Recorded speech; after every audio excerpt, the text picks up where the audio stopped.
Moses commanded us to stone such a woman. So what do you say? This they said to test him, that they may have something to charge to bring against him. But Jesus bent down, ignoring them, and he just wrote in the ground with his finger. While they're yelling, Jesus, we need to stone this woman, his eyes is not even on the woman. He's not trying to add to her shame. He's honoring her body in this moment. This they did to trap Jesus. Now, how is this a trap? Well, history says the Roman Empire was ruling at this time over Judea. The Jewish laws demanded stoning for adultery, but the Roman law did not allow Jews to carry out execution. Jesus is a Jew. If he says stone her, they turn to the people and said, this was the man y'all thought was kind, and he loses credibility with the common people. If he says release her, the Jews will look at him and say, look, he disobeys the very law he came to preach. As they continued to ask him, he stood up to them and he said, let him who is without sin among you be the first to throw a stone at her. And one more time, he bends down again and begins to write on the ground. The scripture says, with his finger. Notice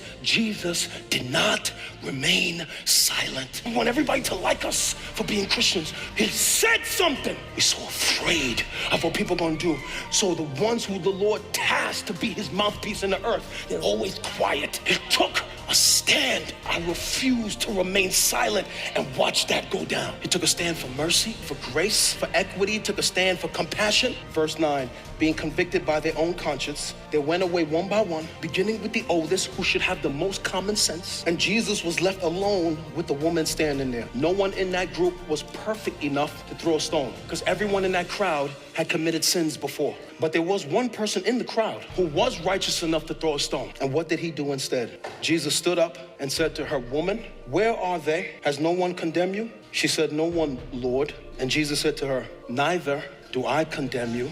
And from now on, go and sin no more. You know what's so beautiful about this text? It is a perfect picture of the gospel. Jesus stands between the woman and the law like a mediator. In a sense, absorbs the punishment and releases the woman. Isn't that what happened on the cross?